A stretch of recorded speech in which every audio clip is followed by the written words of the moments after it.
సంక్రాంతి సినిమాలు అంటేనే సినిమాల జాతర ఓ స్థాయిలో ఉంటుంది. స్టార్ హీరోలు, అగ్ర నిర్మాతలు సంక్రాంతికి చిత్రాలు రిలీజ్ చేయడం కోసం కొన్ని నెలల ముందుగానే ప్లాన్ చేస్తుంటారు.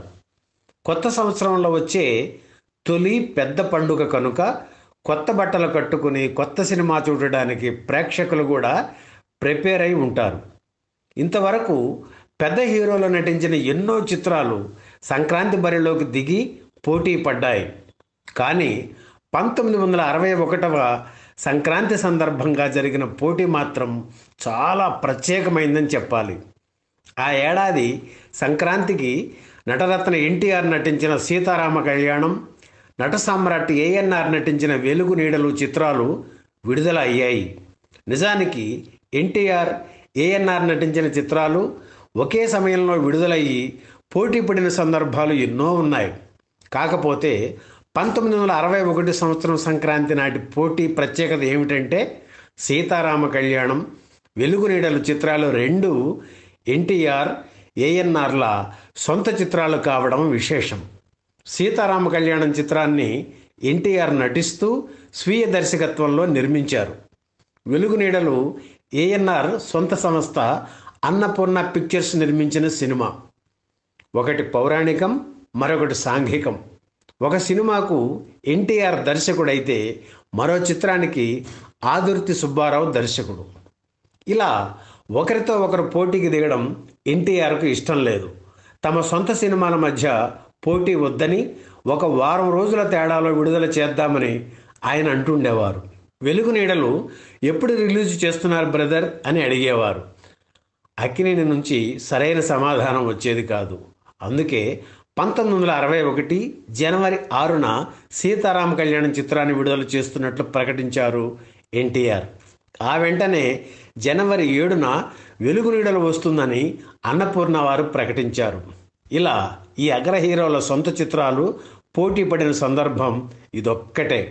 విచిత్రం ఏమిటంటే పోటీ పడిన ఈ రెండు చిత్రాలు సూపర్ హిట్ కావడం. దేని ప్రత్యేకత అది చాటుకుంటూ క్లాసిక్స్గా తెలుగు చలనచిత్ర చరిత్రలో నిలిచాయి. ఈ రెండు చిత్రాల నిర్మాణ విశేషాలు ఈ వీడియోలో చూద్దాం. ఒక నటుడికి తాను అభిమానించే పాత్రపై ఎంతటి శ్రద్ధాసక్తులు ఉంటాయో చాటుతూ ఎన్టీఆర్ స్వీయ దర్శకత్వంలో నిర్మించిన చిత్రం సీతారామ కళ్యాణం. ఆయన తొలిసారిగా రావణుడి పాత్ర పోషించిన చిత్రం భూకైలాస్. ఇందులో ఆయన నటనకు ప్రేక్షకులు జేజేలు పలికారు. కాకపోతే అదే సమయంలో కన్నడంలో వచ్చిన భూకైలాస్ చిత్రంలో రావణుడి పాత్రను రాజ్ కుమార్ అద్భుతంగా నటించారని పేరు వచ్చింది. అందుకే ఎన్టీఆర్ ఛాలెంజ్గా తీసుకున్నారు. తన అభిమాన పాత్ర అయిన రావణుడిని అందరి మనసుల్లో నిలిచిపోయేలా చేయాలని భావించారు. అందుకే స్వీయ దర్శకత్వంలో సీతారామ కళ్యాణం చిత్రాన్ని నిర్మించి రావణుడి పాత్ర పోషించారు. ఈ సినిమాలో ఆయన అభినయం అగ్రతాంబూలం అందుకుంది. దర్శకుడిగా ఎవరి పేరు వేయకుండా తనే తొలిసారిగా ఈ సినిమాకు దర్శకత్వం వహించి మంచి పేరు తెచ్చుకున్నారు ఎన్టీఆర్. ఇందులో శ్రీరామునిగా హరనాథ్, సీతగా గీతాంజలి, నారదుడిగా కాంతారావు, మండోదరిగా జమున నటించారు. ఇక వెలుగు నీడలు చిత్రం విషయానికి వస్తే నిర్మాత దుక్కిపాటి, దర్శకుడు ఆదుర్తి కె విశ్వనాథ్ కలిసి తయారు చేసిన కథ ఇది. వెలుగు నీడల వింత కలయిక మనిషి జీవితమని, సుఖదుఖాలు సహజమని, వాటిని ధైర్యంగా స్వీకరించాలని చెప్పే సినిమా ఇది. ఏఎన్ఆర్, సావిత్రి, జగ్గయ్య అత్యద్భుతంగా నటించారు ఈ చిత్రంలో. వెలుగు నీడలకు ముందు దశాబ్దం అంతా అక్కినేని, సావిత్రి హిట్ పేరుగా ఓ వెలుగు వెలిగారు. కానీ వెలుగు నీడల చిత్రం నుంచి సావిత్రి పాత్ర చుట్టూ సినిమా కథ తిరగడం, ఆ కథలో అక్కినేనికి జోడీగా సైడ్ హీరోయిన్ ఉండడం ఓ సాంప్రదాయంగా మారింది. ఆ తర్వాత ఓ దశాబ్దం పాటు మంచి మనసులు, మూగ మనసులు, చదువుకున్న అమ్మాయిలు, డాక్టర్ చక్రవర్తి తదితర చిత్రాల్లో ఈ సాంప్రదాయం కొనసాగింది. సీతారామ కళ్యాణం, వెలుగు నీడల చిత్రాల రెండు మ్యూజికల్ హిట్స్. సీతారాముల కళ్యాణం చూతమురారండి అనే టైటిల్ సాంగ్ ఇప్పటికీ పెళ్లి పందిళ్లలో వినిపిస్తూనే ఉంటుంది. అలాగే వెలుగు నీడల చిత్రంలోని పాడబోయి భారతీయుడా పాట ప్రతి స్వాతంత్ర దినోత్సవం నాడు తప్పక వినిపిస్తుంటుంది.